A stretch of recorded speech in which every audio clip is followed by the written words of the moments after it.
This is an interview with former Georgia State University Law School Dean Ben Johnson on May 26th, 1992. For the origin of the law school, as far as I'm concerned, and it goes to a question of the development of a social responsibility on the part of the legal profession. Now, the American Bar Association has been in existence probably 100 years. I don't know, long time. But up until, and this is all my impression, I became a member of the bar in 1940, and so was relatively a young man. Practiced law here for 3 years before I went into the service, and I was young and idealistic, I guess you might say. But the American Bar Association, until after the war, was essentially a social organization. It was, you know, the old boys network on a national basis, and they met to meet friends and to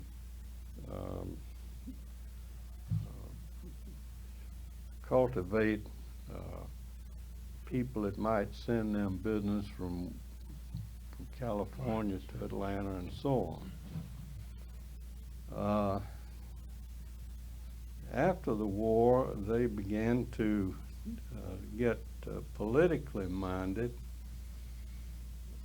in the sense that any trade association would be political minded. That is to say that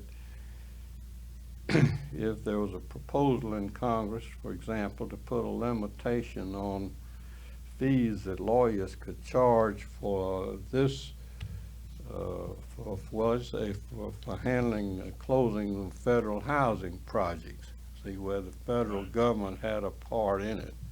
Well, they'd pass their resolutions in opposition to it and all like that. But it was a rather limited participation, limited to us to what I would call trade unionism type activity. Now, if you hold that for a minute, in the course of its existence, it would have naturally developed and did develop some interest in legal education. And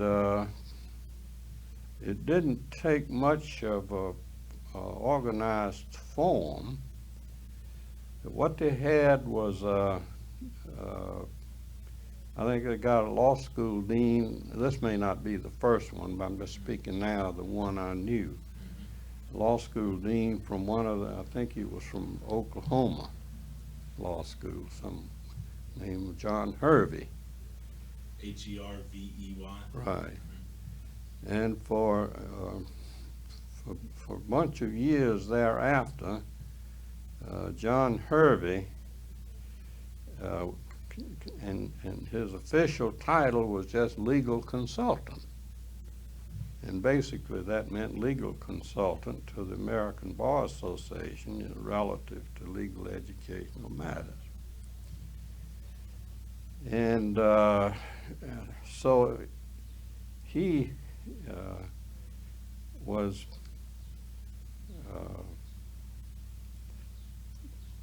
made what you'd call annual inspections. It was not a the kind of a study that you know, Southeastern Association, college and universities, not that kind of thing. He, as I remember it now, and I don't always remember it correctly, but as I remember it, he had an evening division, and he was somewhat partial to evening division schools. And he had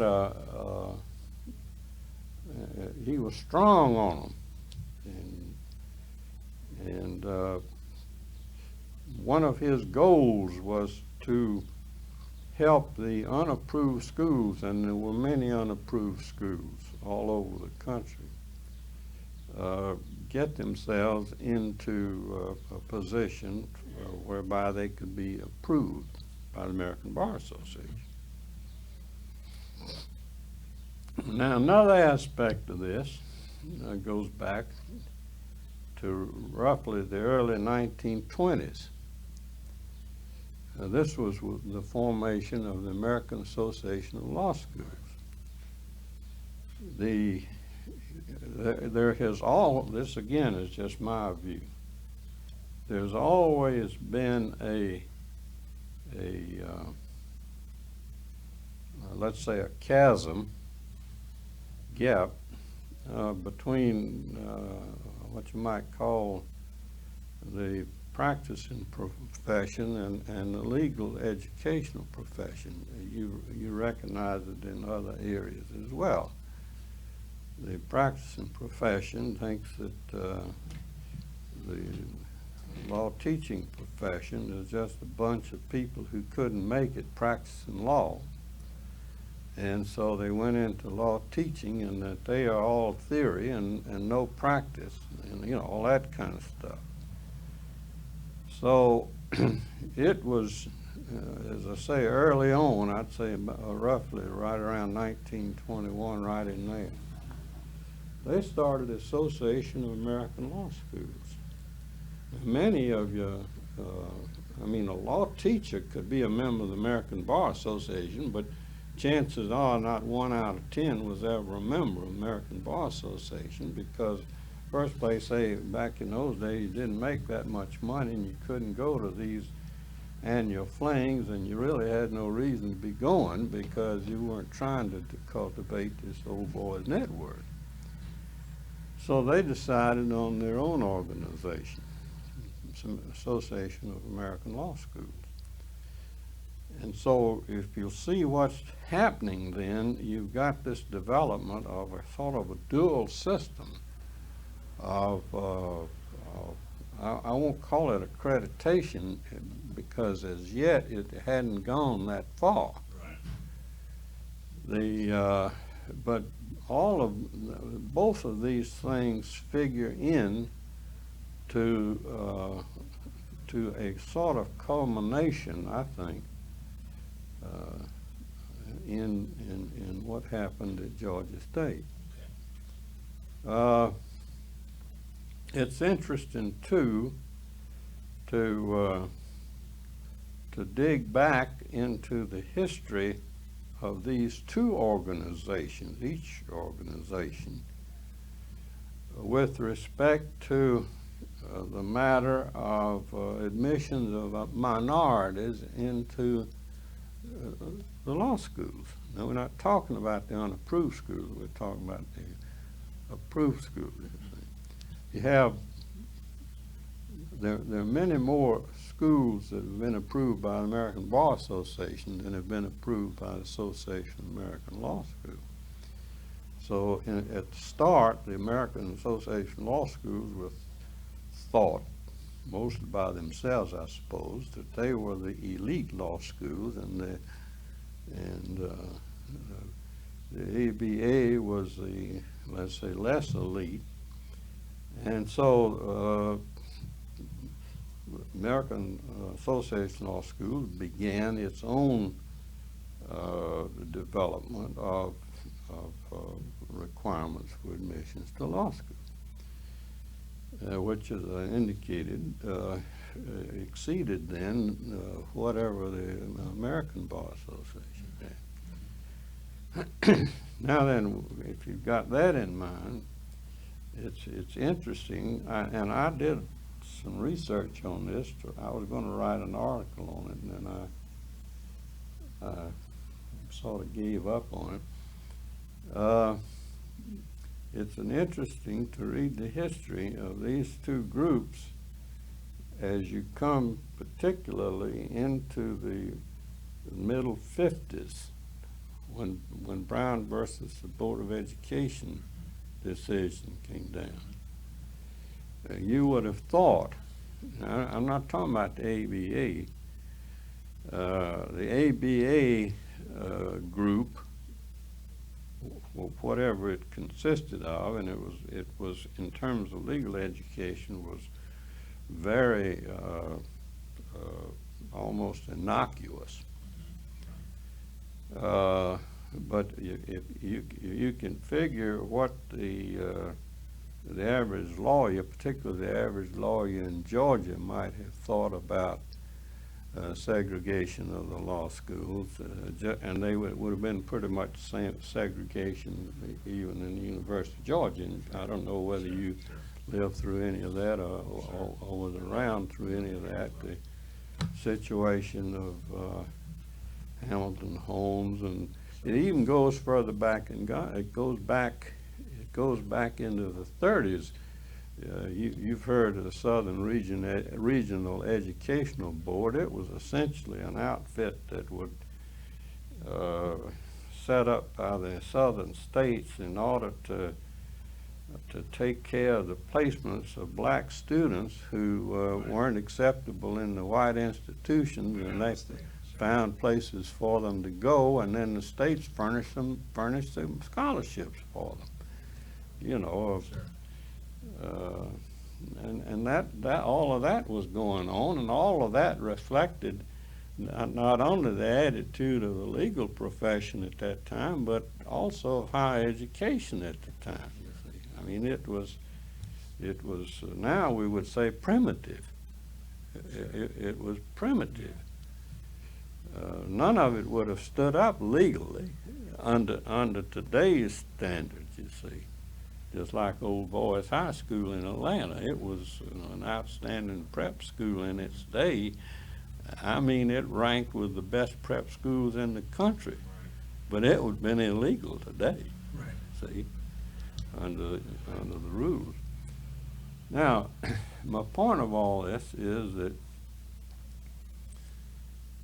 and incidentally, you can check this out, and I think it's written into some of the stuff. Emory received its accreditation from the Association of American Law Schools about 1923. It was the last school of the three schools. It was the last one to be founded, and first one to be admitted to the association. Georgia, Mercer, and Emory. Right. Okay. As a matter of fact, the University of Georgia didn't get admitted, I don't think, up until the 30s. Okay. The Association of American Law Schools. All right. Now, what I'm leading up to is this thing I studied somewhat, because in these latter days, you've had all the big law schools jump on the bandwagon, and of course with big money, and have in a sense bought all the outstanding black people that would show up big on their faculties, Right, sure. and go after the black students who could make, you know, close to 600 on the LSAT and all that kind of stuff.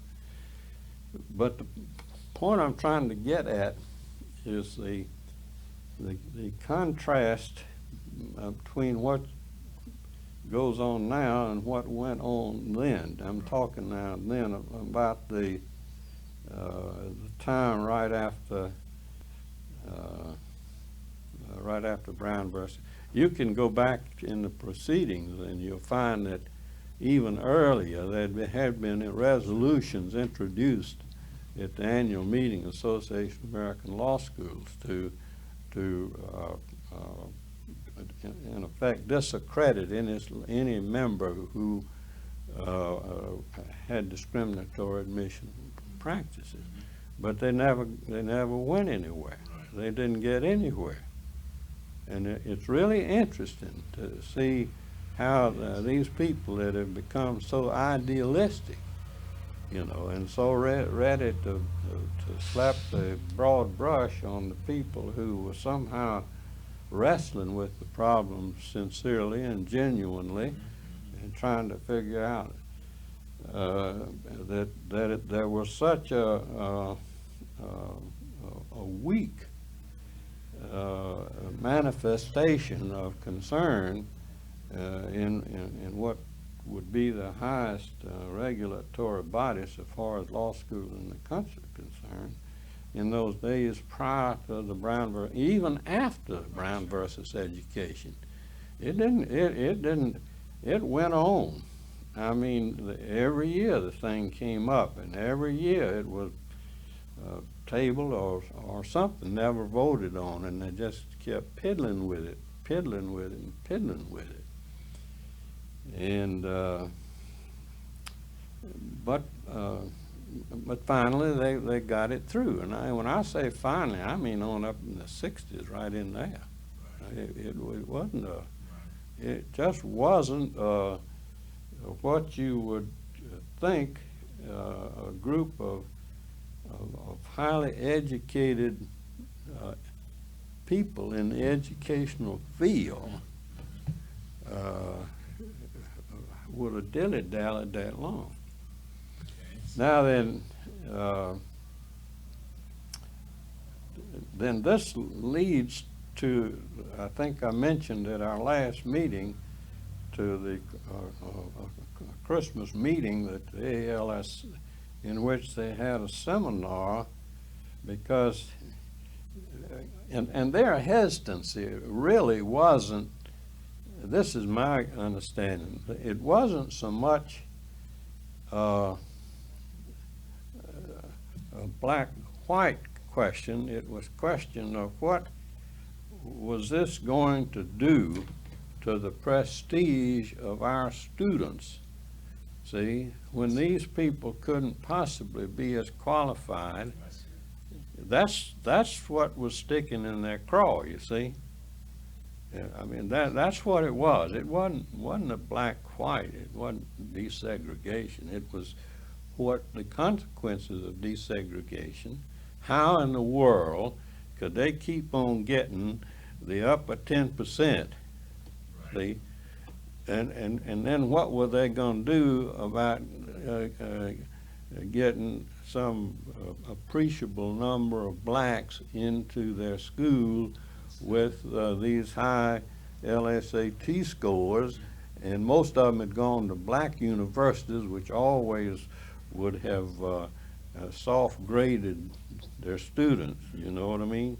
As a matter of fact, there's only one black law school in the country, and that was Howard University, see? But you had a whole slew of black colleges, you know, Atlanta University and Spelman and so on, which would soft grade, and nobody knew how to take those into account. And that's the problem. That was the problem. And how does all of this inform what would eventually happen at Georgia State? Well, basically, what happened was we, and I'm speaking now at Emory, we had this seminar. What are we going to do?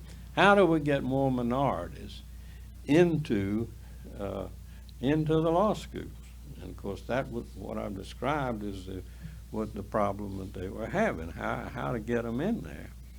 And there's another aspect to the thing too, and this is all a result of my looking into all this back in those days.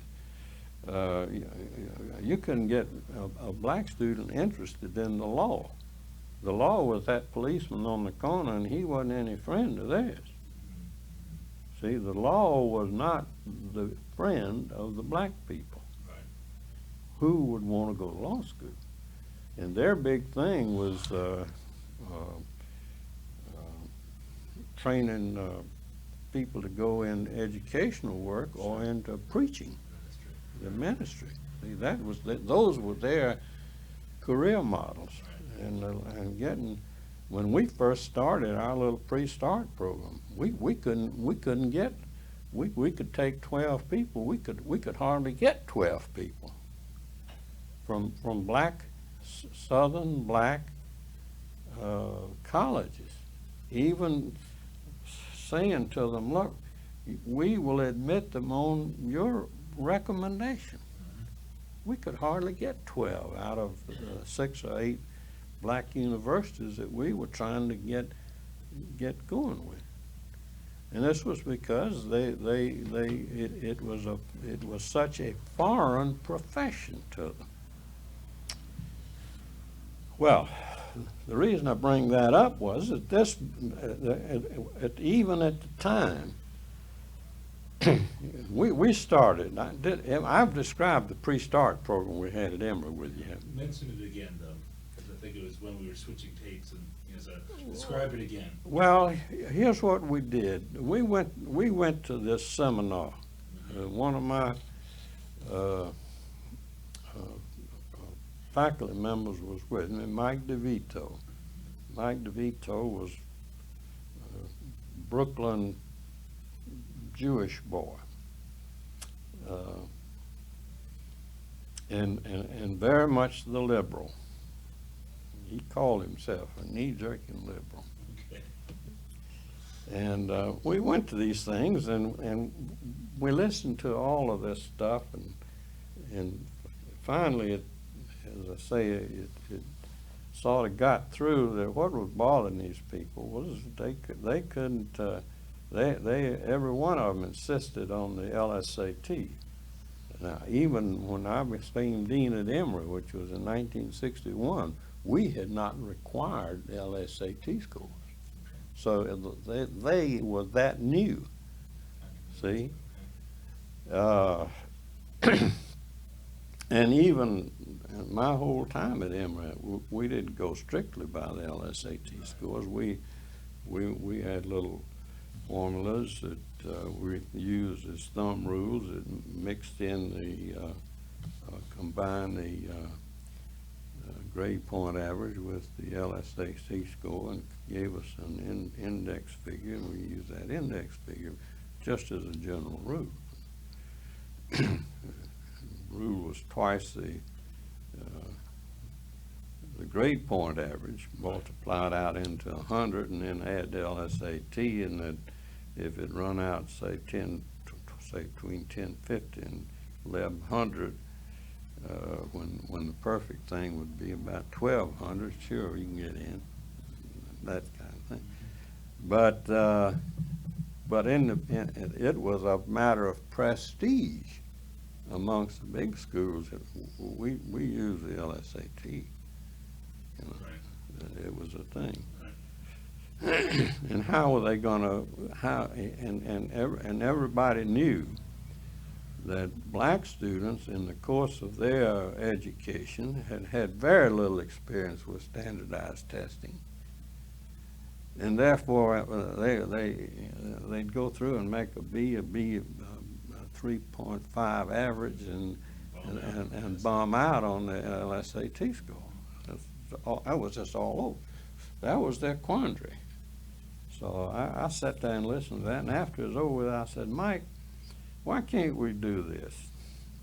Let's find somebody that'll finance this, and let's try to find 12 students, black students, male, female, and that, and let's go to pick out 6 or 8 black colleges and universities. Consulted with Melville Kennedy, who was out at I don't know whether it's Clark or Morris Brown Morehouse, I can't remember right now. And he was the one that clued me in on the fact that it was going to be a hard thing to get them because they had no identity with the law. You see, it was their enemy and so on. At any rate, we got Field Foundation, and the whole idea was that we would, during the summer, after the student had graduated, he would be admitted to what we call a pre-start program. And the pre-start program was to take three subjects. There were subjects like criminal law, because any student will identify more quickly with criminal law than any other aspect of law. We did contracts law, and then we did constitutional law because we thought that would be of interest to them. See, three courses. And we would use our regular teacher in them. There'd only be 12 in there. We would pay their tuition. We would give them what we thought they would be making during the summer had they gone to work, so that they wouldn't lose anything if they didn't make it. And we were going to give them examination and there would be an orientation to law and lawyers and legal profession and so on. And then they would be given examination during the term, because you only had 12 of them, you see, and you could do that easily. And then they'd take a final examination, and we guaranteed them if they would make an average of 70, they would be graded blind, just by number. And at the same time, we introduced it at Emory, all grading was blind grading, because you had to carry through, see. Sure. And if they made 70, then we would admit them. And we'd not only admit them, but we would give them their tuition for the first year and living expenses and book expenses. And Field Foundation footed the bill for all that. Now, and after that year, though, they were on their own. Right. And they were on their own financially, and they were on their own in terms of staying in school and finishing. Now then, the whole idea of that was that, look, and we were going to take these people solely on the recommendation of their pre-law counselor in whatever institution they were at. Now, we asked them to take the law school admission test, not for admission, but just to understand some differentiation or disparity between their performance and their law school, so we could use it for comparative purposes. So all of that was done, and then we went through the first season of this, and I think we got 11 out of 12. And they went on to school, and then we Field continued this for 5 or 6 years. I don't remember how many, 5 or 6 years. I know one of the early ones was Billy Randall. Well, that was one of the later ones. Later ones, so it's in the state legislature. There are several lawyers down there. Right. Yeah, I can't think of now. So move on to sort of the impact of all of this, sort of as you. Well, the initial impact was that by this time, after 3 or 4 years of this, the Association of American Law Schools have begun to realize that, look, they've been dragging, and so they set up a thing called CLEO. I forget what CLEO stands for. Remember, equal opportunity. That's the EO, legal equal Opportunity. Yeah. Right. And this started out to, and the last program that Field funded, we made it the first of the CLEO programs. Okay. See, in other words, we were going to, in effect, continue the pre-start program, but in other words, on the idea that it had been nationally adopted. Right. Well, of course, when we did that, though, the control of the program passed out of our hands and went into some hands of people that had different ideas about it. And you see, ours was strictly a performance thing. We were just saying, look, we're going to give you as best we can a sample of what legal education, getting through law school is all about, and see how you perform. It's strictly a performance thing, and we didn't pull any punches about it either. And but when the Clio got to it, they got into it, and first thing you knew, it was a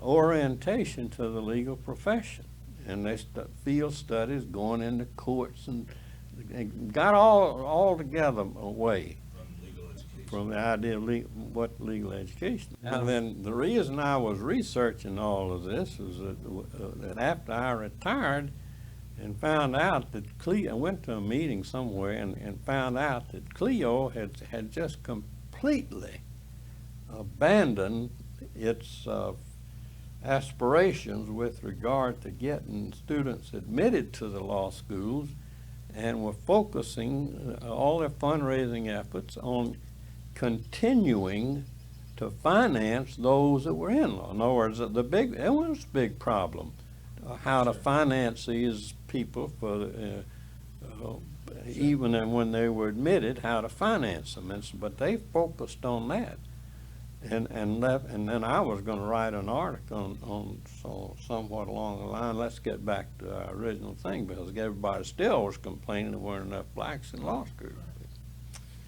Well, I think then, to me, coming in as the first dean there, I said, there's another aspect of this thing. Okay.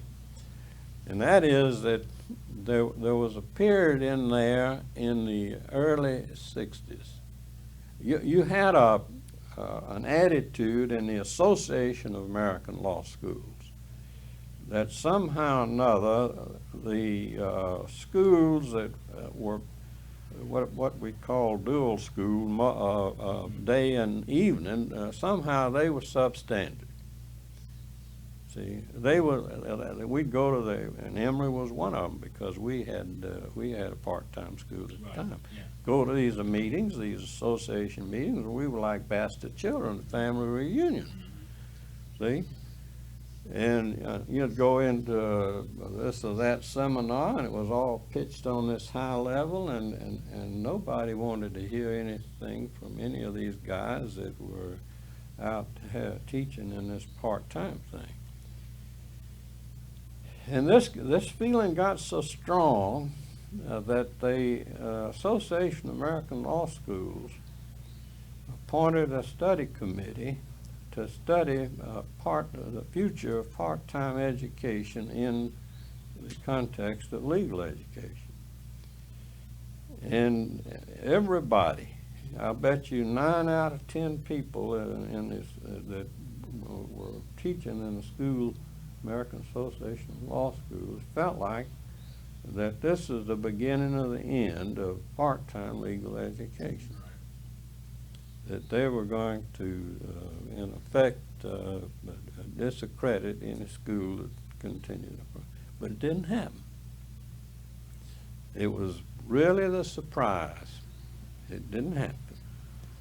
I forget the name of the report. It's probably written up in some, you know, I wrote all of these self-studies, and I tried to make them full and complete so that anybody that wanted to follow the trail could do so. I forget the name of the report, and I remember the guy, I remember how he looks, but I can't call his name to save my life. Okay. But at any rate, and essentially what he said was this, that yes, you can have quality part-time legal education if you do two things. One is extend the time. A lot of schools weren't extending the time even. They were graduating them after 2 years. They extend the time so that they add the equivalent in terms of instructional hours, and also would fund it. I mean, fund what would take. Right. And that meant getting, don't just hire practitioners from downtown to teach, but would hire people that were out on the national market and would call themselves professional legal educators. And of course, this then, now then, Georgia State was one of the first ones that really tried that. And that's what all this leads up to. You go back and read my feasibility study, and you'll see my pitch in there. And I was in effect saying, look, to this, see our concern. In the meantime, I should have left this out. In the meantime, there was the American Bar Association set up a section on legal education. And this section on legal education opened up a subgroup of the American Bar Association, the legal educators, and in time they controlled it. Now, they didn't eliminate the practitioner. Right. Because a practitioner could choose to be in any section he wanted to, and you had some of them in the section legal education.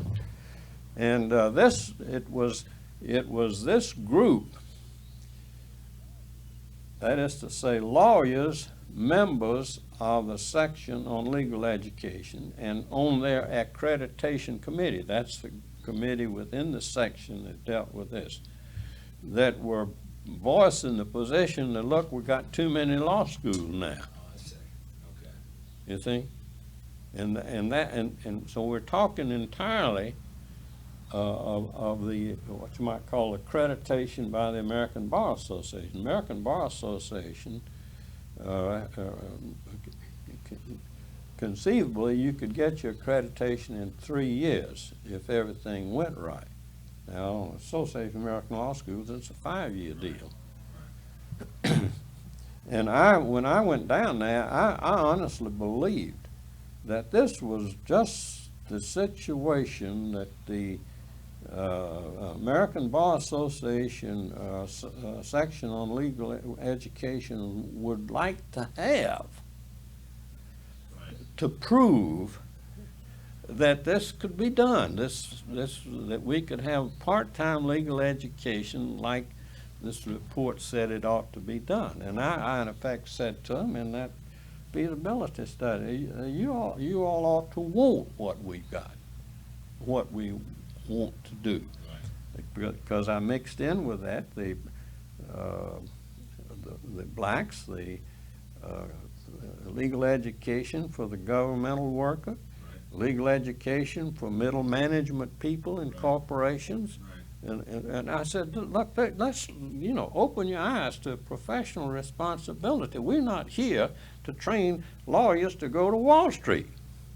That's what every law school was trying to do. See? Right. And I was trying to get through to them. I believe you identified 6 different types of students. Yeah. Yeah, and including amongst the female students as well, you see, and that's why I felt so certain that we would get our accreditation within 3 years. Then what happened? Well, this is just my view of it, and I think I expressed this to you before.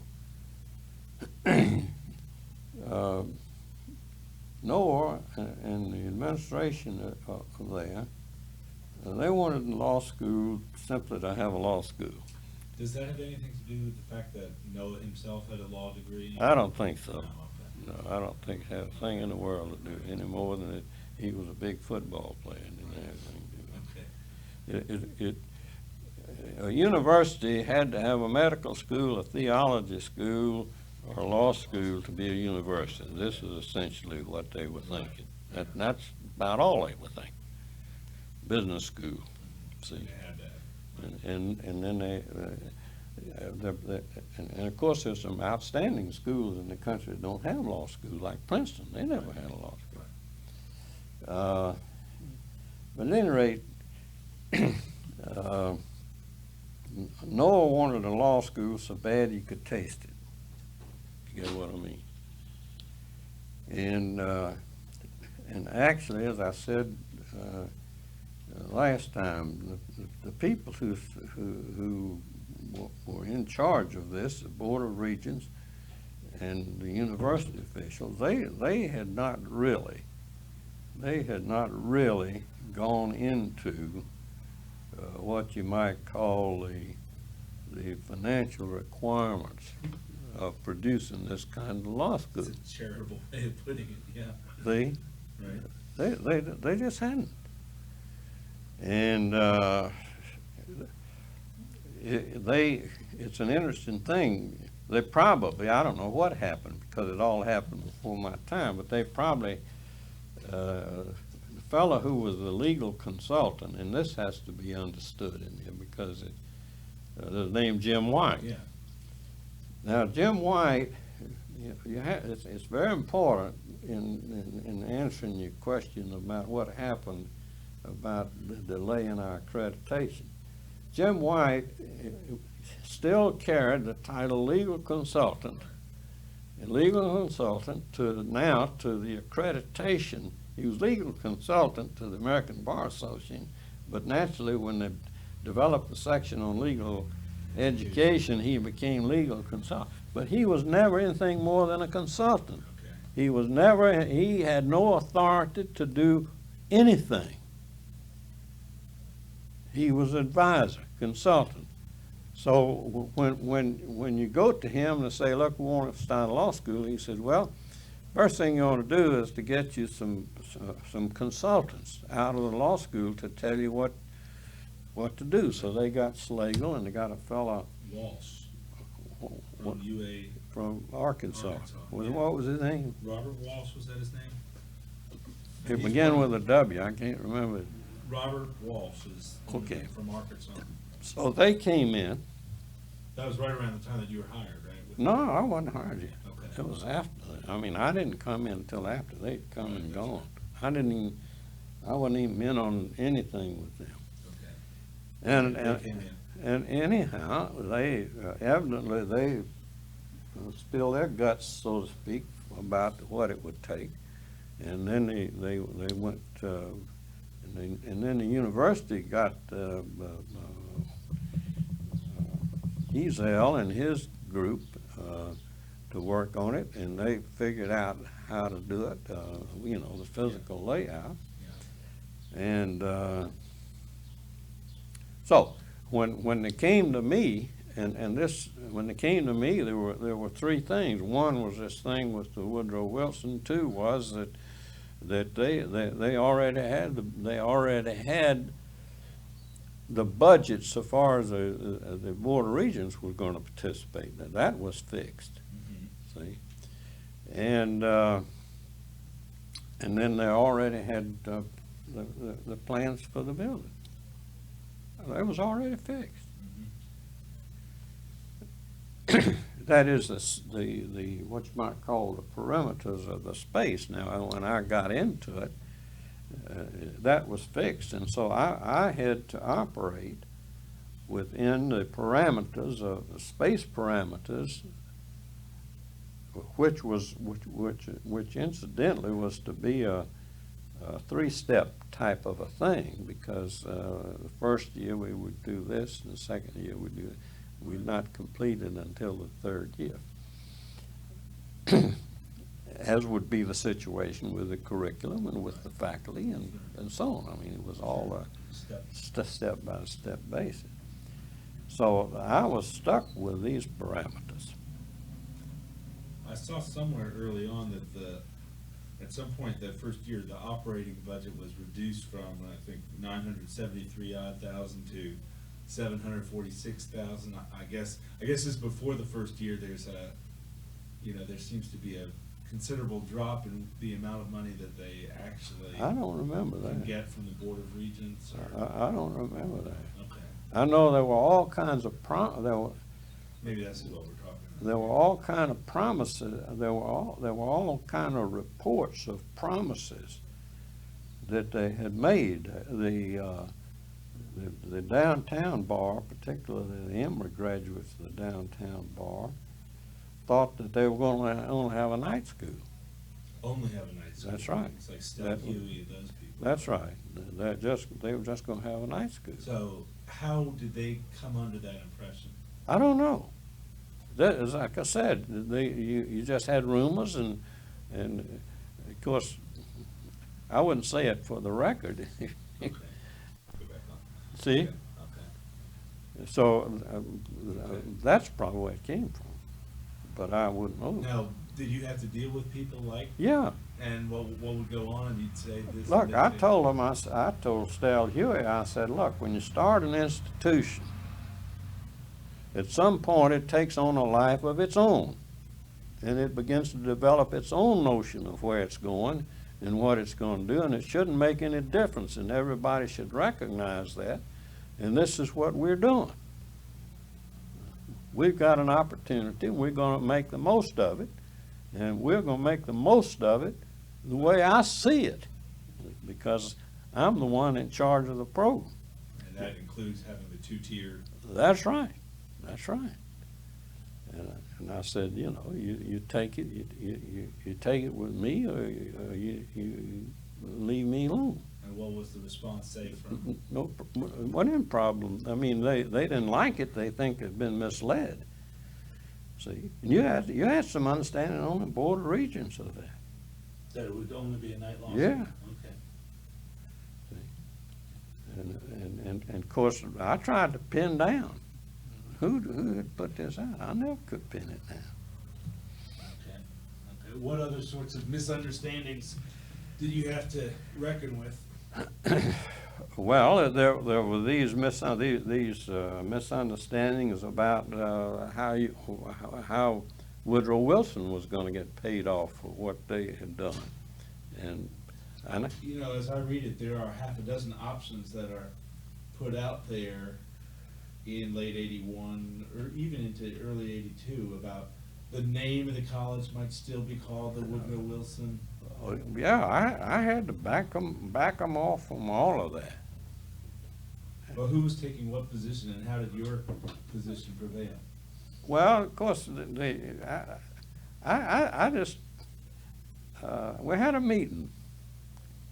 The meeting was Langdale and Crawford and myself, and I just laid out the things that had to go.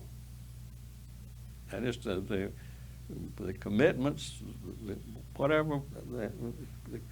If they wanted me, that they'd have to go. We sat down over there one day and just went down the list. They just have to go. And what was their response to all of that?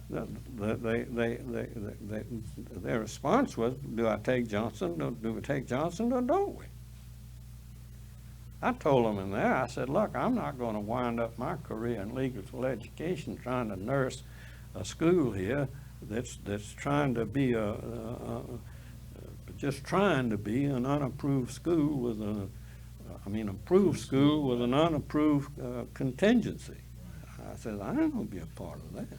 But wasn't there, I saw there are any number of things thrown out with regard to that, including the issue of whether Wayne Presley could come on. Sure, that was one of them. I mean, no commitments whatever with regard to any of their personnel. Made no commitments whatever with regard to any of their students. Made no commitment whatever with regard to their library. I went out there and looked at the library. It wasn't worth a toot. And I certainly wasn't going to take the name Woodrow Wilson College of Law. I saw somewhere that they hired some attorney, I believe his name, Michael Cardozo from Washington. Oh yeah, well Mike Cardozo had been this is the interesting aspect.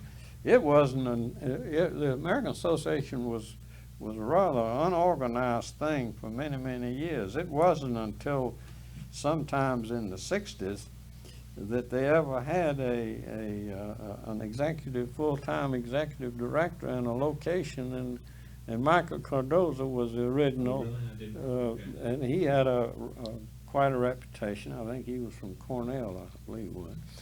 But then he had an excellent reputation, and apparently they got him, and I forget just what he did. but I was surprised. I mean, you could have knocked me over with a feather. That he participated in anything like that. But a suit was never brought, or, so their library didn't even stack up to what had been accumulated in Georgia State at that time? No. I made one trip. There was some law school had been closed down up in Washington. Who was it? I don't remember who it was. Yeah. Anyhow, and I heard they had a library for sale. Right. And I went up there, took my librarian, I didn't take my librarian, I took somebody from the school library, because I hadn't gotten mine yet. Ralph Russell, or? Well, somebody, yeah, Ralph Russell. And went up there, and it was in storage, and it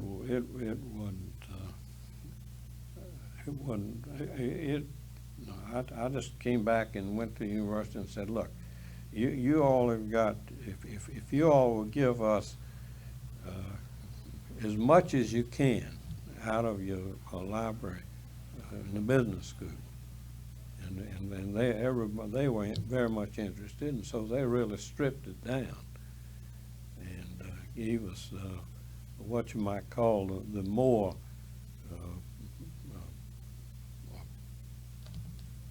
Useful. the more pertinent legal materials for what we were trying to do. I noticed in going through some of the papers that as far back as the early 70s, they had checked with a librarian at, I think, Cornell Law Library with their current holdings and said, how does this stack up? Well, they had, like I said, I think last time, that they had this in the university, that is Langdale, and Suttles had the development of a law school at Georgia State going way back. I don't remember what time Davison was inaugurated over at the University of Georgia, but that day Langdale and I had lunch, just happened to run into each other and sat down and had lunch together, and I told him, I said, look, we're giving up this law school, this evening division at Emory. I said, you all ought to get yourselves in shape to do it. And this must have been around 1970. So they'd moved in and done an excellent job. So now, with James White, you're saying part of the sort of the hurdles that you had to go through were that he was vague about what exactly constituted. He never committed himself at all. He never committed himself at all. We'd go over it with him. We would try to get him to say yea and nay. He wouldn't. Over space, anything. Then how is that in fact? How was that in fact sort of worked out? Well, we simply worked it out as I worked it out. In other words, I tried to anticipate selling, putting in a program that would sell to the accreditation committee. And this is why my feasibility study is written up the way it is. I was trying to cover what we hope to do and how it fitted in with what I conceived to be what you might call national aspirations, trying to get legal education out of just turning out lawyers for Wall Street, because that's what everybody's doing. Now I know, and I think you mentioned it in some place, that one of your hopes for legal education, and the Georgia State Law School in particular, was that people who weren't lawyers would want to take classes either toward pursuit of a legal degree or just to further their own No. profession. We never went that far. Okay. No, it was always for a degree. In other words, the purpose. There had to be that purpose. Now, it wasn't necessarily that they had to go into the practice of law. I mean, or take the bar exam or anything of that sort. Now, to what degree has that worked out? And how many of the people at Georgia State actually have continued in other professions or in other businesses? Well, this of course is something that there might be some interesting research done, because but at the time, all I was saying is that legal education will qualify anybody to go into more avenues of career choices than anything else that you can come up with. And if if you're middle management, if you're a woman graduate and have taught music and you want to do more than just teach music or teach school or whatever, you can come here. And secretaries in law firms Sure. had the qualifications. Come on, paralegal, come on in. And this is what happened. Now, I came across a quote from Dean Morgan at Emory at that time, who said, if in fact the majority of GSU students want to further careers in other fields other than law, why was ABA accreditation so important for the law school if so many people weren't going to pursue legal careers and so forth? That was one of the arguments against. Well, of course, the argument they're against, it was a peripheral argument to begin with. I wasn't setting up a thing to satisfy a public appetite for knowing more about law. I mean, I knew what my purpose was, but I'm saying peripherally, people could come here and take a legal education. They didn't have to practice law, but they had to work toward a degree. Nobody was admitted that was not a candidate for a degree.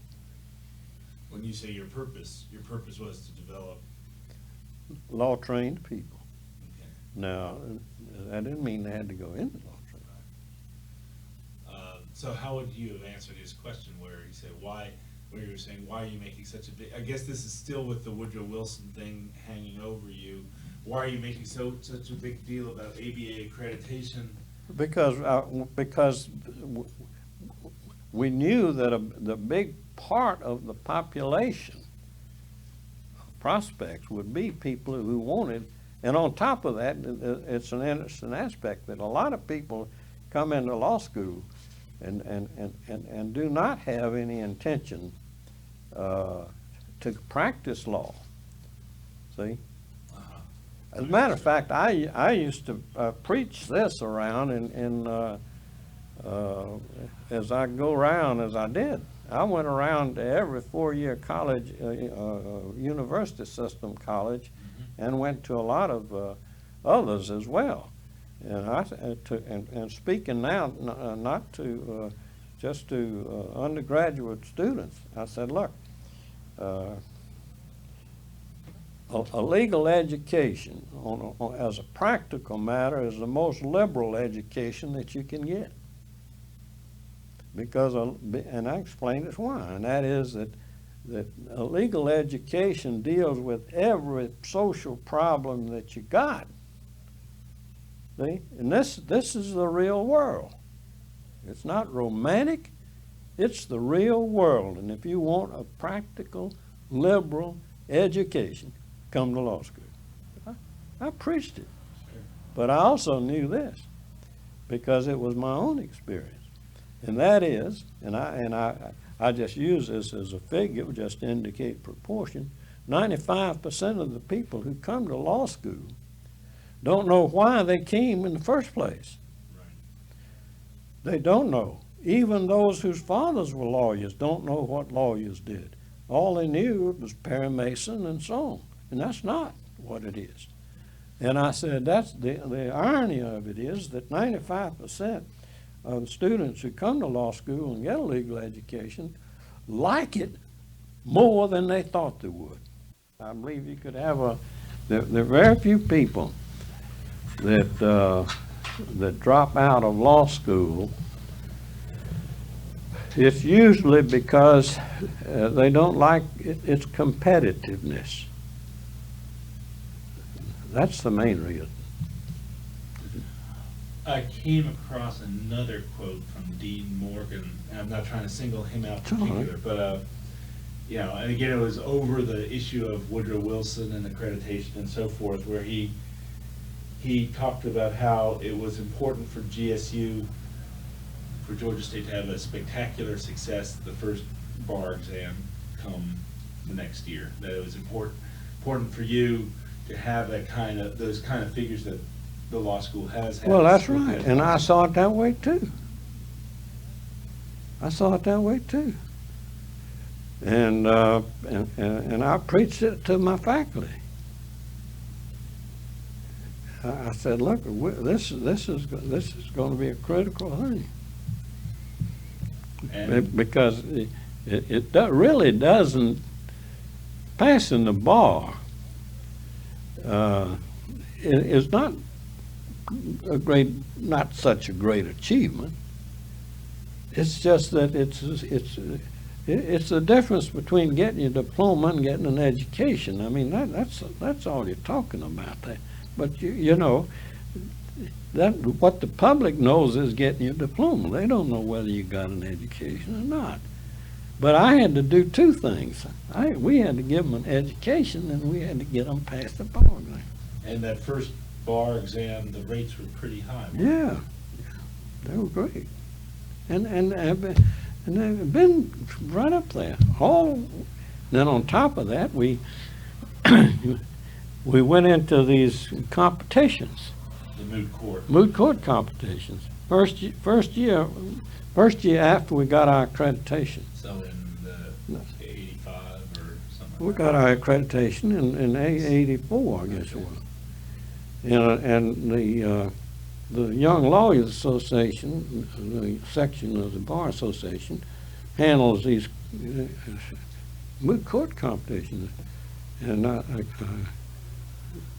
as I called up the young fellow that was in charge of it, and I said, look, we haven't been invited. He says, well, you haven't had full accreditation. I said, what the hell difference does that make? I said, we are accredited. And as far as our students are concerned, they are to be treated as if they are attending an accredited law school. And I says, your moot court competition is an educational tool, and they're entitled to be there. And I said, now, if you don't believe me, I want you to call Bob McKay. Bob McKay had been dean. He had one time taught at Emory, and I knew him personally. Yeah. And at that time, he was president of the bar of the city of New York, which was the sponsor of the National Moot Court Competition. And I says, call him. Now, I didn't know what Bob was going to say, except that I figured he was going to say exactly what I said. Mm-hmm. And so, by golly, they put him in. And I don't know, it was within a couple of years that they were winning. And one year they went to the Nationals and won the Nationals, and none of the other law schools in the state had ever won the Nationals. What kind of impact did that have on the school and on the students? Oh,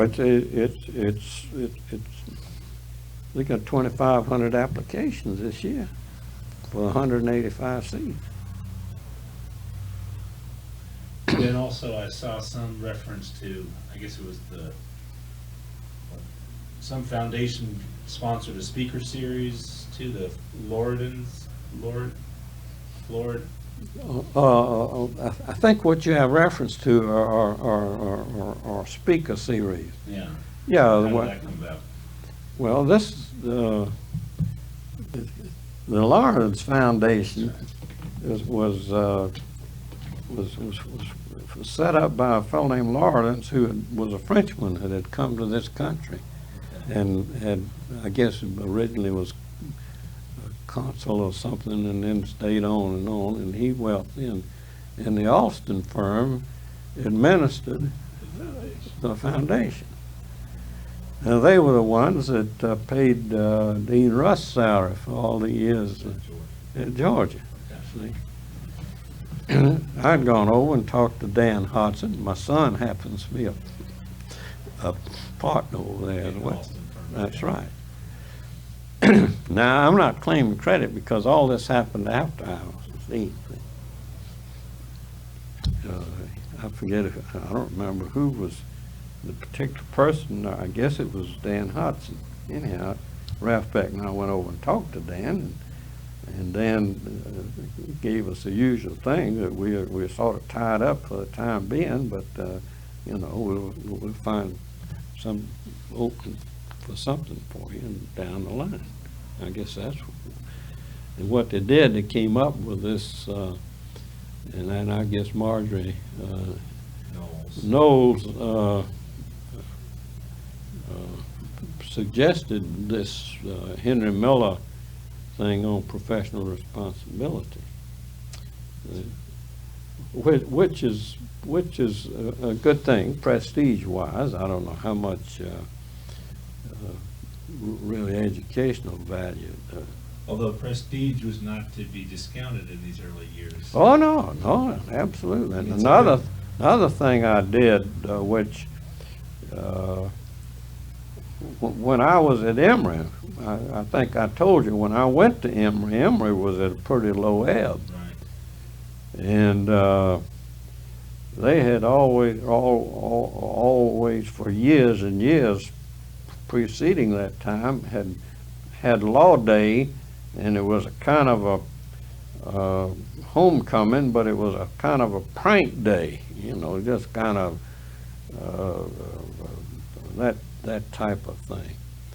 So when I became dean, I said, no, we've got to get this thing off the ground. So Smythe Gambrell was a good friend of mine, and so Smythe had a lot of contacts here, there, and yonder.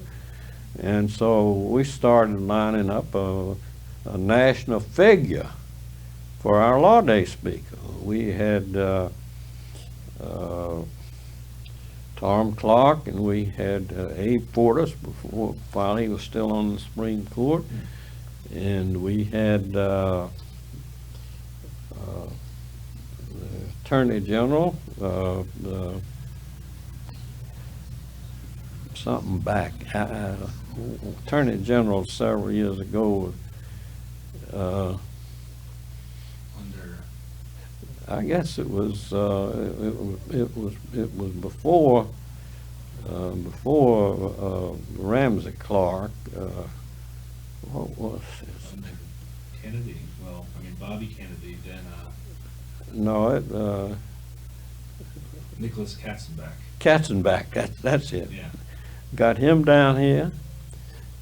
Got I can't remember the name. Got a very prestigious judge from California. California Supreme Court was one of the liberal Supreme Courts in the country, and Roger. Can't think of it right. Anyway, you got. Anyhow, and got one of the. This is Smythe was helping me in that, sure. And then in between, if we ran into real trouble, we get the president of the American Bar Association. And each year we had a big law day, and we had a big barbecue, and we would get 300 and 400 and 500 people out there on the lawn. And I'll tell you another interesting story. And I don't know how this relates to anything, but I guess it relates to my mode of operation. Here a bunch of years ago, Georgia Tech was going to celebrate, I think it was its sesquicentennial. And this was what? This must have been about I'd say 1962, 63, right in there. This 75th. Hmm? Yeah, 75th. Yeah. Okay. Right in there. And they were going to have Warren, Earl Warren. Earl Warren. Okay. Now, this was a time when you ride down the road and you'd see impeach Earl Warren, impeach Earl Warren, impeach Earl Warren. And they were going to have him. And I said, well, that's real interesting. I wonder how they got him down here. So I picked up the phone and called the Chief Justice and introduced myself to him. First I did this. I called the president of the state bar and I said, are you all doing anything in recognition of Earl Warren coming to Georgia? He said, no. I called the president of the Atlanta Bar Association. I said, are you all doing anything to recognize Earl Warren coming to Atlanta for Georgia Tech sale? No. I even called a lawyers club. No. Well, I'm an old Navy man. When the admiral comes aboard, you pipe him aboard. Right. So I called Earl Warren. And I said, and got through to him. I said, Mr. Chief Justice, I understand you. I introduced myself, Dean of the Law School at Emory University. And I said, I understand you're coming to Georgia Tech to make an address. And I want to invite you to come out and just speak to our students while you're here. He says, well, let me get back to you.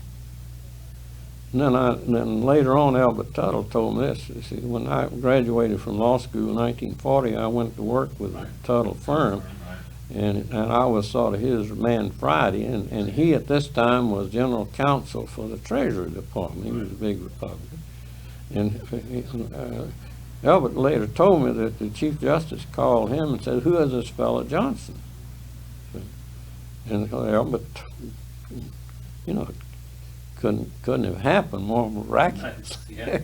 And so then the Chief Justice called and said, I'll be there. Now, and so it's a funny thing too.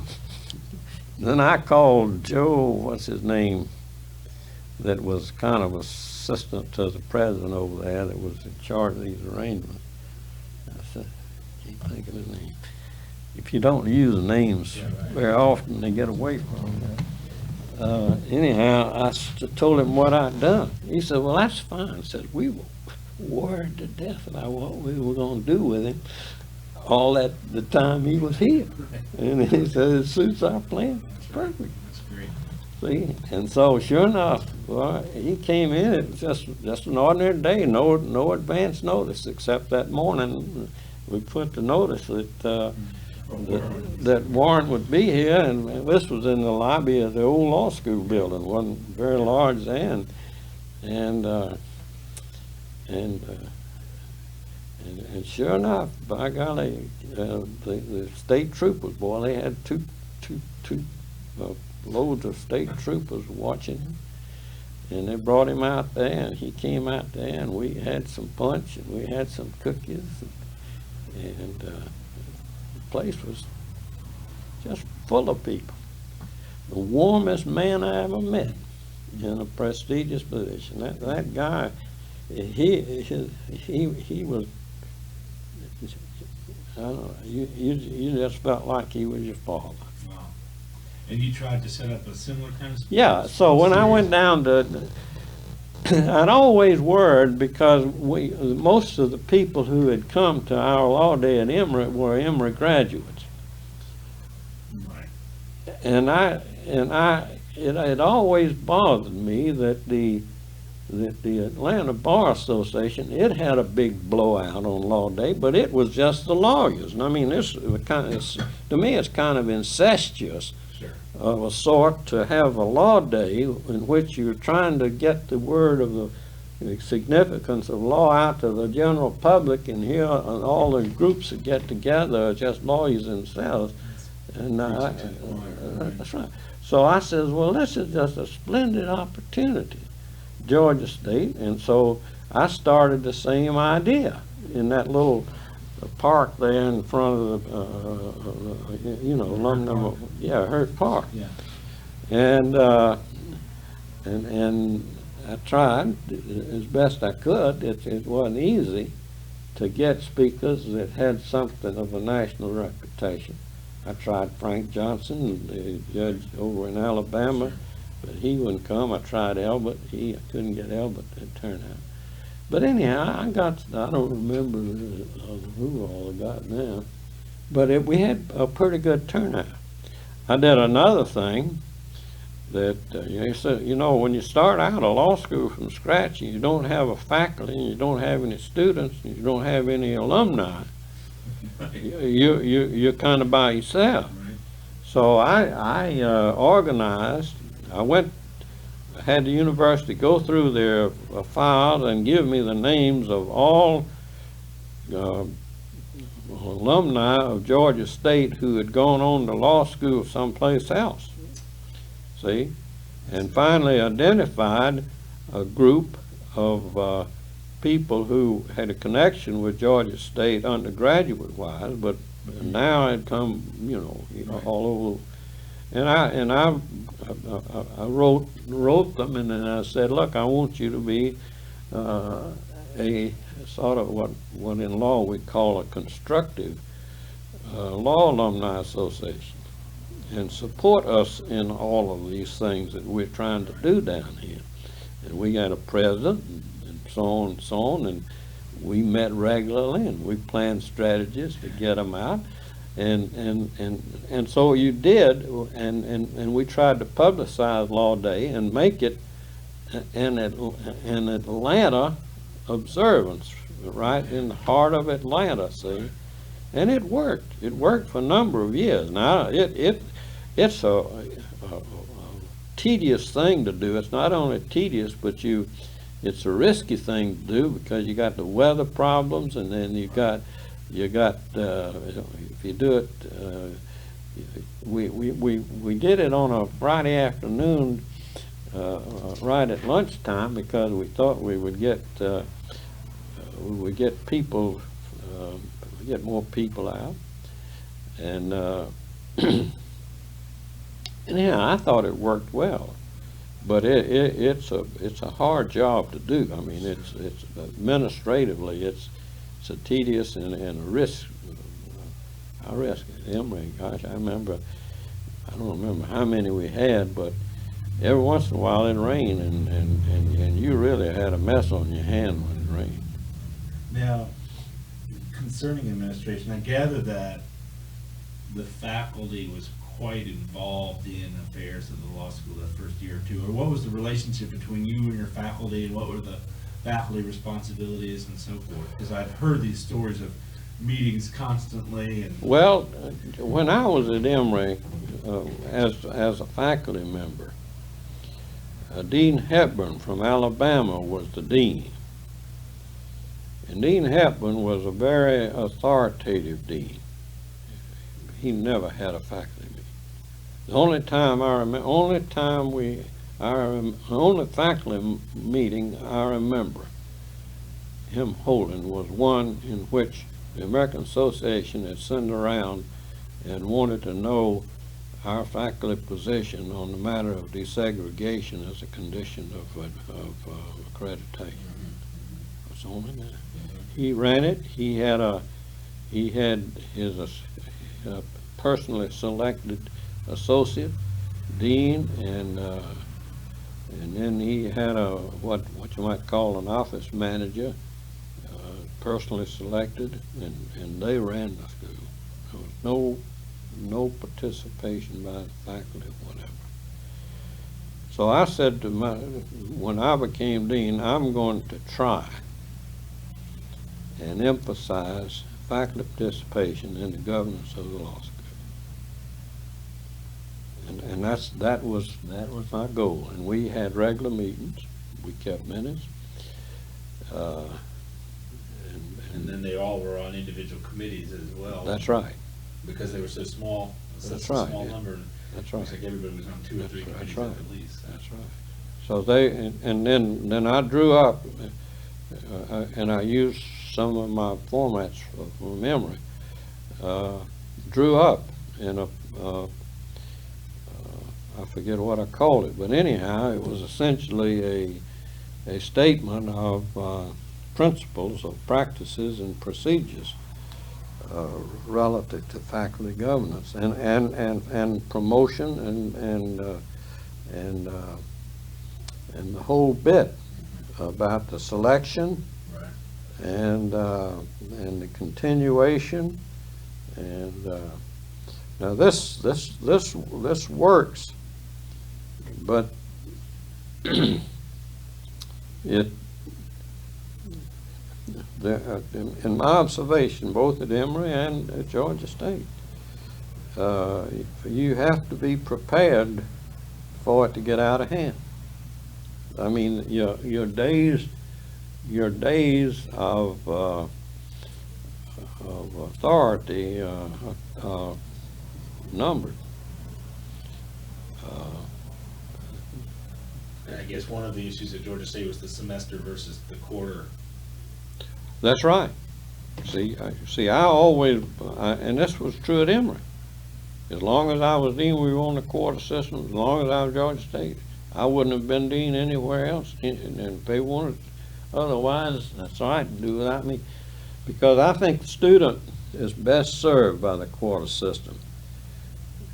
The semester system simply relates to wage, hours, and working conditions as far as faculty is concerned. And that's secondary in my view. Students need this testing. They need it in law school more so than any other time, you see, because they need an early reading. When I say early, at the end of the first quarter, they need a reading on how they studied or didn't study, and they need to make changes to. But and it's always been, law school examinations have always been essay type examinations, and it always takes a long time to grade them. See, now on a semester system, a student never has a chance to learn from his mistakes. He never has a chance because by he's into his he's into his next examinations before the other examinations are graded. I saw, however, when did Georgia State move to a quarter system while you were still, to a semester system while you were still there, right? No. It was after you. It was after I went. Okay. Now, some of the early faculty members have told me that first year was a wild experience, just almost a breathless sort of Well, sure. experience. That's right. That's right. We had to learn each other. We had to fit these things together. As a matter of fact, the whole 3 years we were revamping the physical layout every year. I mean, it wasn't just incidental improvements. There were drastic improvements in the physical plant every year. There were drastic things in the curriculum because and there were drastic things because we were bringing in more and more faculty. It was something else. And I frequently just had to say, look, that's way down on my list. I won't have time to get to it. I'm only here for a limited period of time, and I've got things to do, and I consider them more important than these other things. Speaking of which? Well, I'm talking about the law review. We got the law review up and off the ground. We got the moot court up and off the ground. And things like this. And in contrast, what were the moot court competitions? What were lower on your list, or farther down the road, or on the back burner comparatively? Well, there's probably one thing that never did and never has been straightened out, and that is what I call a right for participation in the student activities fee down there. That's a scam. That's illegal. For them to be charged the student activities? No. Or for them? For them to take that money, for the university to take that money and to deal it out on such a secretive way. That's a scam. You go down to Georgia, you go down there and take 1 hour's work. You pay whatever it is, $12. That ain't right. And I was going to straighten that one out, but I. Do you think the law students were particularly discriminated against in that regard? Well, this gets to be a problem it gets to be a problem of having the hassle, the real hassle, and then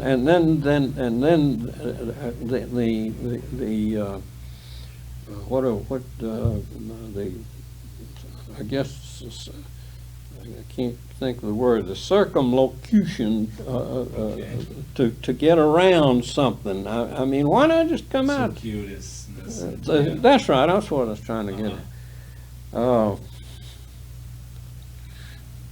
No, see, what I'm saying is that the way that we in the law school wanted to spend money, this money, had to be approved by a bunch of kids upstairs that didn't have a damn thing in the world about what we were trying to do. Didn't make any sense. We had knocked down drag-out fights Over the activities phase. over the activities fee. How about sort of relationship to the university as a whole and the other colleges as a whole? Well, this is something that's it's highly desirable. That's what a university is supposed to be. It's supposed to be a enlarged community of all these various specialties. But it's easier talked about than it is done.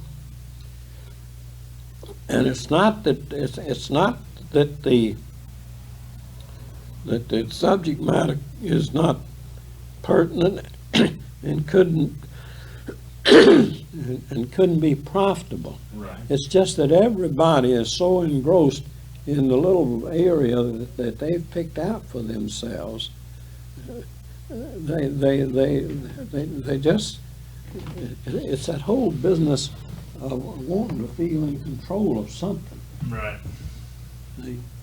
And when you start trying to I'll give you an illustration of this and how it didn't work. I went to the Henry Luce Foundation. I heard they were interested in certain thing, and so I put together a package, and I have trouble remembering just what they call it, but anyhow, the package was that we would establish at Emory a Henry Luce professor. They were interested at that time in distinguished professorships. Right. And I made the proposal that for a Henry Luce professorship in law and psychiatry. And they bought it. Is that Dave Bergmark?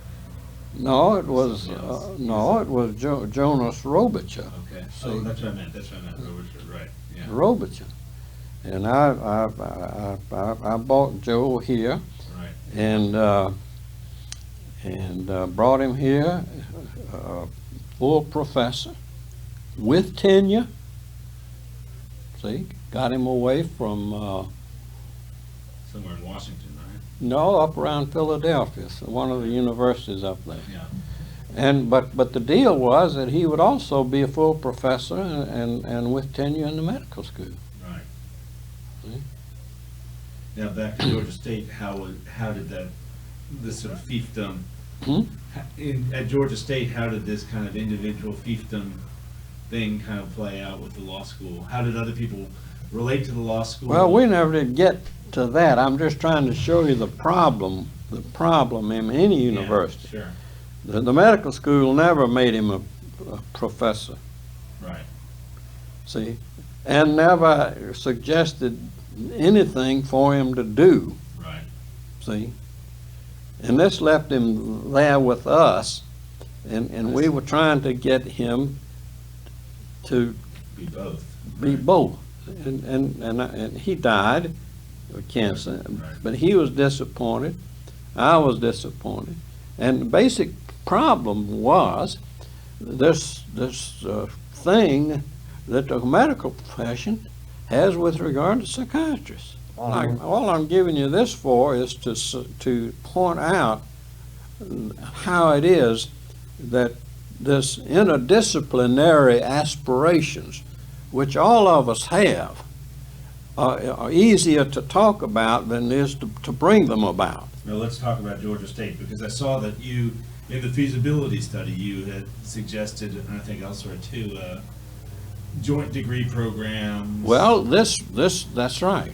That's right. We worked out the joint degree program with the business school, and this wasn't so difficult to do, because basically what we could find, we could identify, and both.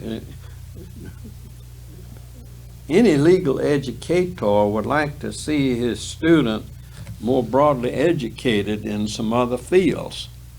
See? Sure. So we decided that, look, when instead of holding them to a strictly offerings of the law school, let's give credit to them for something that they take in the business school. And in the process, let's tie it in to where they can come there and work for whatever it is, and get both degrees. And did you do likewise with public administration or urban life? Or? No, we didn't get that far. All I was trying to do was to start things, Right. and then if somebody else wanted to expand them, then there it was for them to duplicate. You see. Yeah. Let's talk about the library. I guess the first librarian was Warren Walker. And Yeah. where did he come from? What was his background? And, He came from Alabama. okay. Tom Christopher, whom I had known, who had been associate dean under Hebert had come from Alabama. Okay. And Tom Christopher had become dean. He'd once been dean. He left Emory and been dean, I think, at North Carolina, and then out in Arizona, and then back to Alabama. Okay. And so he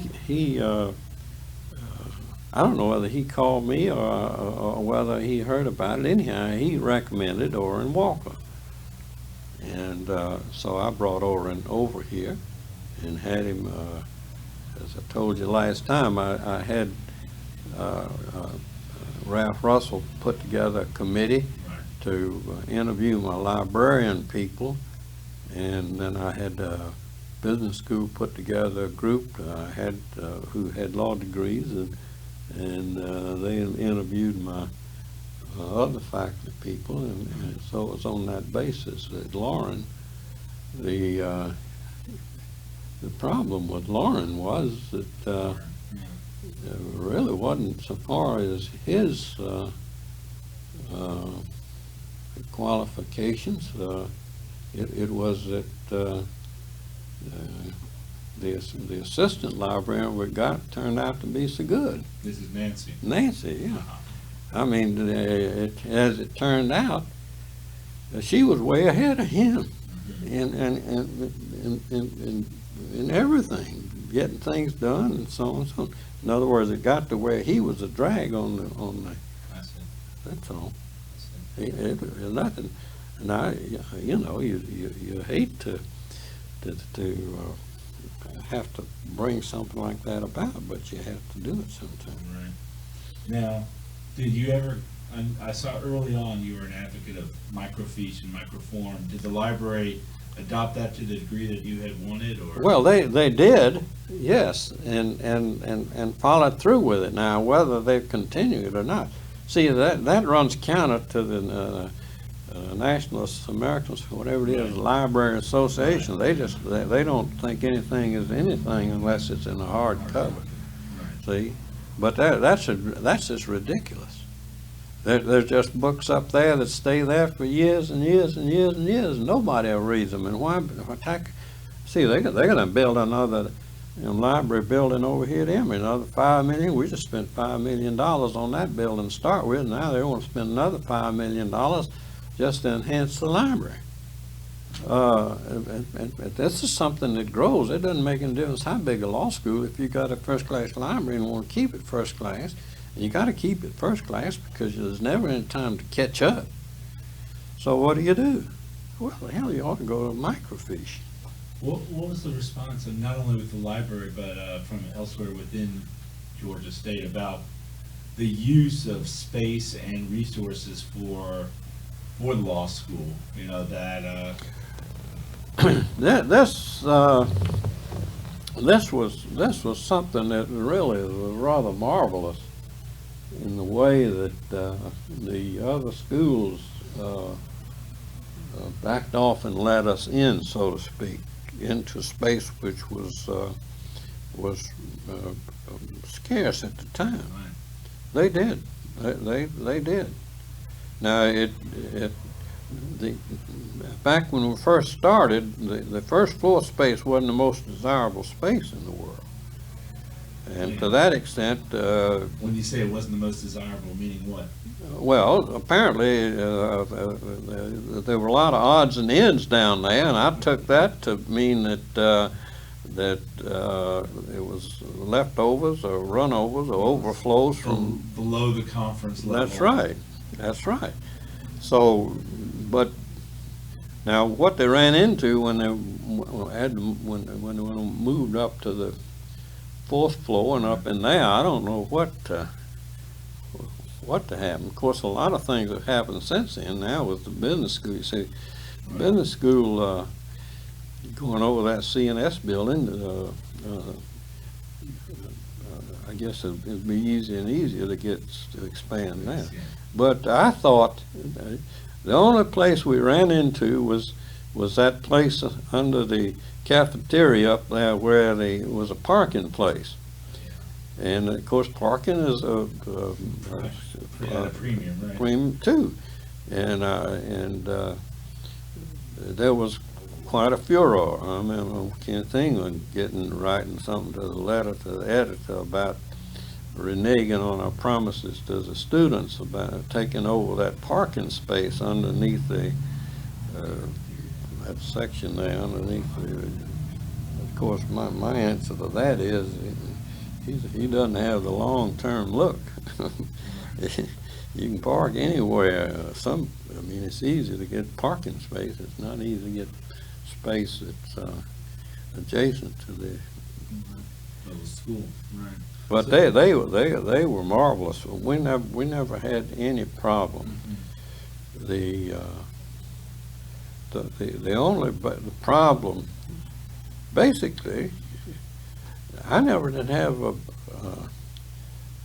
I found Roger Miller one of the best people to get along with up down there, Okay. because he knew his business, and he knew it, and he was direct and so on, and I could go to him and work out whatever problems I had. He was not, at least as my impression, he was not infected with this notion that everything got to be centralized in the provost office and within the circumference of the president and his. My theory has always been that if you'll have strong schools, you'll have a strong university, and let the schools be themselves. They are the people that know themselves. They know the competition, see, and they are people of judgment. And let them work out their aspirations. And if they make you strong, why stun them? What's this Japanese term for clipping back a little bush to keep it small? This little Bonsai. That's a bonsai attitude. See? Run into it at Emory. Now, Emory was much more liberal about that than was Georgia State. But But anyway, you would deal with Roger Miller, who understood that's right. something of that. I'd go to him first. About what kinds of stuff? Anything that you know, how to get it worked out, because I get it straight. Everybody else had a hidden agenda. Right. See, Roger didn't. He told it to you straight. Was there ever any discussion about building the school in a separate building or not?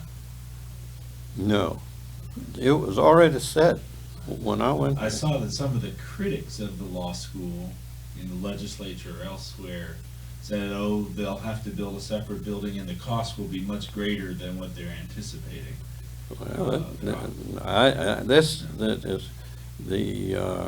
there was some. I think there may have been some thinking that because of Woodrow Wilson had this building out there across from the old Biltmore Hotel, that they might go out there. But this may have been in the early stages. You see, the gelling, so to speak, of the physical plans came later.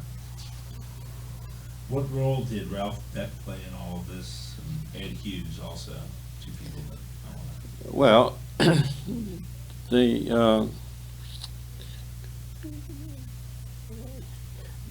Ralph, of course, was important with regard to the foundation, and I could get help from him for just about anything that I needed. I'm the type that that tries not to draw off all my goodwill from anybody, but you know, spread it out and save it and so on. Now I was not able to help Ralph much. We made several calls. We made the call to Dan Hodson. I went anytime he had any place to go. There were some money raising notions that I had that I passed on to him.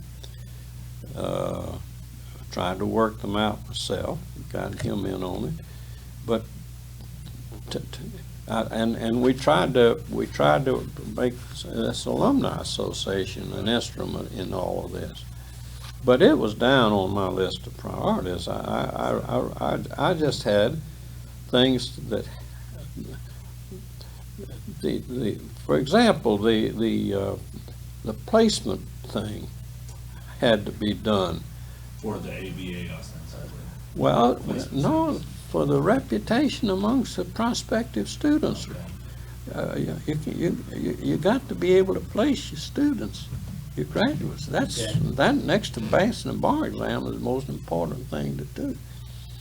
So you had to get that going. And I paid this woman, I forget her name, a whale of a price. I don't remember what it was. It was way more than I expected, but she was got her here from Washington State. She had had a kind of a national reputation As a placement officer. as a placement officer in a national association, and she was good. But when I hired her, I said just 1 year. I mean, I forget what it was. It was up there, almost as much as I was praying with professors. But I thought that she'd come in there and then she'd help us get started, and this was what she wanted. See, but as it turned out, she wanted to stay. But as it also turned out, she was one of these people that was building an empire of her own amongst the law firms. Okay. See, and also was so the final showdown came, and she wanted to stay, and I didn't want her to stay. I didn't want her to stay not only because of the money, because I thought she was poisonous influence so far as the morale. She was creating divisions amongst the faculty and so on. She had a lot of time to do this. And I said no. But I was, this was also the year that I was retiring. And I think she thought that she would prevail over him. And I finally came down and I told the faculty meeting, I says, I says, you all may not care, but I says, if that woman stays on, I'll never set foot inside this institution again. So she was gone. And so she was gone. And she was poisoned. She was cultivating one group of faculty against the other group of faculty. She was causing division among the workforce up there. And she thought she was so important she could come dressed like she wanted to in jeans, and so I got rid of her. The other name I mentioned was Ed Hughes. What kind of role Ed relationship? Hughes never, he was gone. He was gone, okay. Only thing to say about Ed is that when I first went down, I moved into his office Okay. in the main building. Yeah, isn't there a story, somebody told me that when you were a kid, you had worked in that same, on Decatur Street or something, very close? Yeah, What yeah. is that Well, story? that's not when I was a kid. When I went to Emory one year Right. on a scholarship from Boyce High School. Right. At the end of that year, I went to Emory and asked them, it was only $100. Tuition was $225. And I went and asked if they could renew it, and they said no, they just didn't have the money. So I had to drop out, and I went to work for a little 5 and 10 cent store outfit. They had 3 or 4 stores. They had a store across from the municipal market down there on Edgewood Avenue. And they had a store out at Little Five Points and one at Buckhead. And they wanted to put in a store on Decatur Street. Now at that time, you had a lot of rural trade. Decatur Street was made up of wholesale grocery stores, dry goods stores, wholesale outfits. Right. And on a weekend, on a Saturday, you had a tremendous amount of influx of merchants from outlying counties Right, come sure. in and buy up, and they wanted a dime store. And so we put in a dime store, and it was right exactly where the dean's office ran all the way back. There was a big parking lot back in there, and they came in all over and would park back yonder, and you even had a back door entrance to come in from back there. And I worked, I installed that store there. And there was a King Hardware store next to it. And then I believe there was a Georgia Power store right in there. It was just between where the viaduct passes over. Yeah. There were 3 stores, and I was the 3rd store there, and that's just about where, It's funny. isn't it? It's funny. curious. And then, maybe this is the last person I'll bring up before we quit for the day, but you mentioned in passing Mary Roberts, and I wanted to flesh out more about Mary Roberts and what she did and who she was. Mary Roberts is one of the most extraordinary women that I think I've ever run into. I think I told you when they asked me to be dean, I went to Joe Ezell and I said, Joe, I need a good assistant secretary. And I said, I don't want anybody passing off somebody that they trying to get rid of. I want somebody that's good. I don't have time to experiment with them. I don't have time to train them. I just want somebody that's good right off the bat. And so he sent me Mary Roberts. And she was just that. She was just that. Where had she come from before? She was from down in the planning Okay. somewhere, Okay. but she was well educated, and and the most cheerful person. Nothing ever fazed her. She could keep her cool. I don't care what. And she was prompt. She never left a loose end. And she worked. My goodness, how she worked.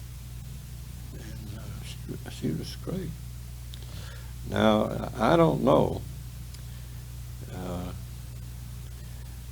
Over the years, I've had many assistants, and I don't know whether this, my attachment to them and my estimate of them was peculiar to me and the way I work, and maybe we just fitted together, or what.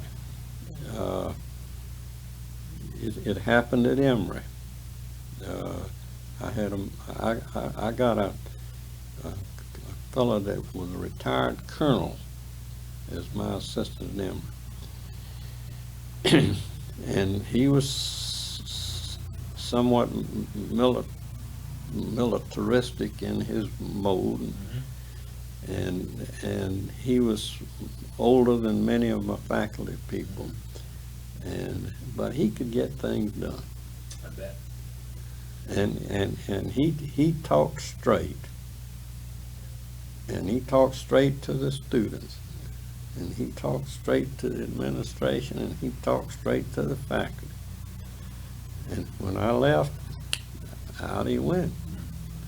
Now I don't know what happened to Mary, but she was just the best, and I've had extraordinary secretaries. All the people I've talked to down there have remembered her as being, a tremendously important player that Oh, in yeah. the first years, Was. almost an indispensable player. That's in those right. first years. Because she was the kind of person that you could if something bothered you. First place is she knew the university. She knew which way to go and which was not the way to go. And she, in other words, she knew the back alleys and Right. the whole. How to get things done, in other words, right? And then on top of that, she knew about confidentiality. A lot of people don't know about confidentiality. She never talked to anybody about anything we ever talked about. And you just felt it, and you felt free to talk with her about anything, anybody, whatever. She was just great. She was a major force. And she would work late. She'd come on. I worked a lot on the weekends, Saturdays. She'd come right on down there. Right. Sometimes she'd be down there when I'd come down there. I wouldn't even be expecting. We weren't. Oh, she was just great. She just has not gotten, and I don't know how to do it, but she's not gotten the recognition she deserves.